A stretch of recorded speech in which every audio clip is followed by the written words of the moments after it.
let me put it this way that so let's understand chemically what is ethanol. So chemically ethanol is a carbon chain 2, that is C2H5OH, whereas the petrol that you are using is somewhere much higher in the range between C8 to C10 or C12. So for every molecule of petrol burned versus every molecule of ethanol burned, the CO2 levels will be necessarily lesser. Now, ethanol also has a very high octane number. So if it is put to good use by the automotive manufacturers, you can gain a certain advantage of that. And that is exactly the E85 platform, where OEMs have changed the compression ratio of the vehicles to ensure that the good part of ethanol is coming to you. Ethanol is highly emission friendly, which means when you burn ethanol, you would end up with maybe about 50 or 50% more or lesser greenhouse gas emissions. So overall ethanol is good. Now the concerns of the people are, obviously ethanol has a lower mileage. So it has 30% less mileage in the chemical form. But who says that petrol is burnt so cleanly, positively, and every one of us knows what is the ideal mileage which is shown in the booklet and what we do. It is also dependent on individual habits. I would only put to you saying that as an individual, even if I'm also owning a car or a two-wheeler, as an individual I should look ethanol in a positive way because it's very, very emission friendly. And this is something which is very critical for the next generation.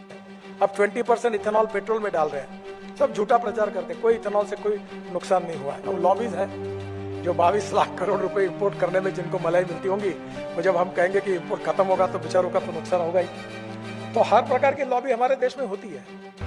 यदि चंपत राय जी पर किसी भी जांच में चोरी 1 रुपए की भी अगर साबित हो जाएगी, तो मैं अयोध्या से तपस्वी छावनी पीठाधीश्वर जगत गुरु परमहंस आचार्य, मैं अपना ये दंड जो है हमेशा के लिए छोड़ दूंगा।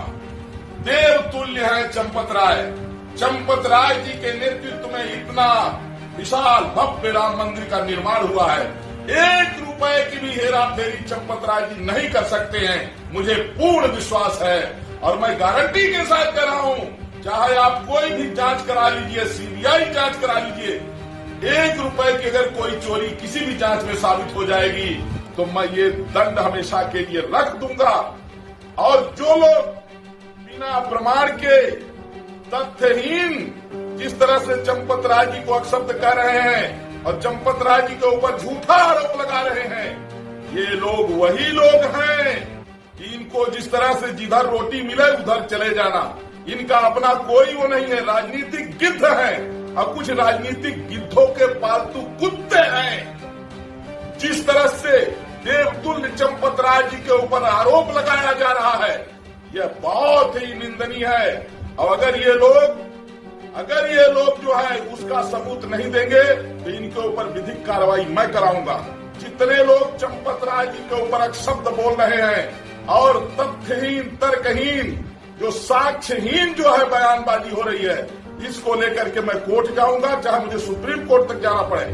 और चंपत राय जी का सम्मान सभी सनातनियों का सम्मान है, सभी हिंदुओं का सम्मान है। मेरा मानना है कि अब अमित शाह जी जो है राष्ट्रपति बनने का प्रयास करें, तैयारी करें, और योगी जी को प्रधानमंत्री बनाएं और हमको जो है होम मिनिस्टर बनाएं। अमित शाह की जगह पर मैं जगत गुरु परमहंस आचार्य, मेरे अंदर भी हिंदुत्व का जो है उबाल मार रहा है, सनातन का, हिंदुत्व का, मानवता का खून उबाल मार रहा है। मौका मिल जाए एक बार।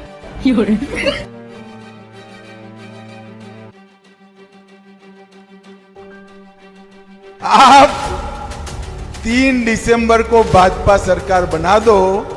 भाजपा मध्य प्रदेश सरकार सभी को बारी बारी फ्री ऑफ कॉस्ट अयोध्या में रामलला का दर्शन करा दे। ये कोई अचानक घटी घटना नहीं है, इसकी तैयारी तब से ही हो रही थी जब से ये ट्रस्ट बनाया जा रहा था। क्योंकि देखिए, अयोध्या में पहले से ही शंकराचार्यों का एक ट्रस्ट बना हुआ था जिसमें देश के मूर्धन्य धर्माचार्य विद्यमान थे, और वो लोग कह रहे थे कि हम मंदिर बनाते भी हैं और चलाते भी हैं, और हजारों मंदिर हमने बनाए हैं, चलाए हैं, हमें सब अनुभव है, हमारे पास पैसे की भी समस्या नहीं है, हम बनाएंगे।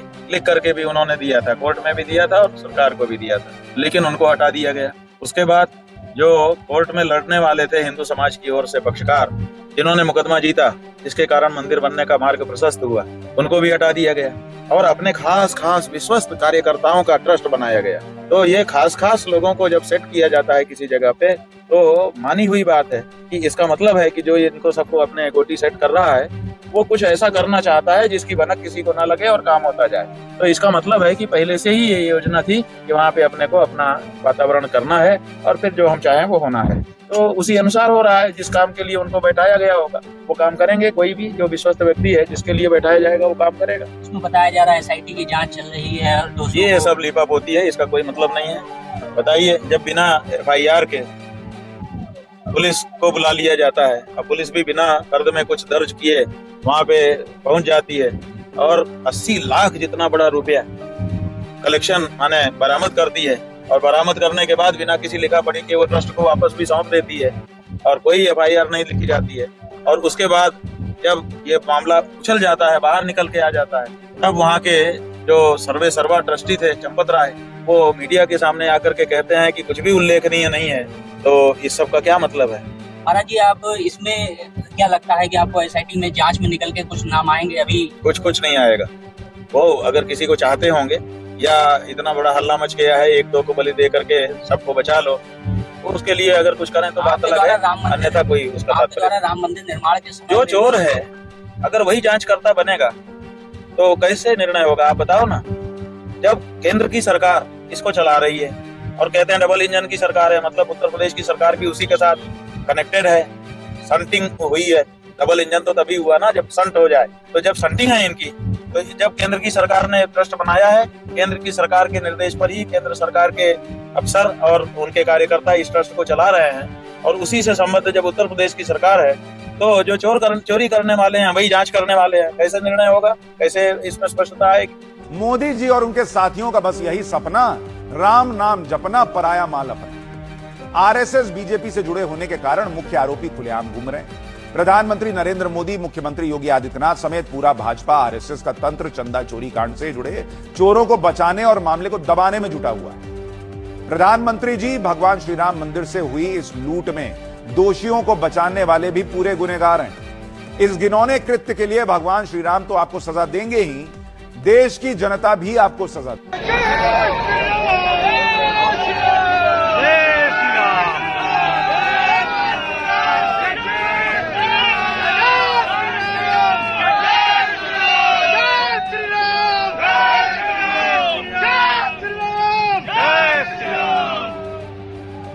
अधिवक्ता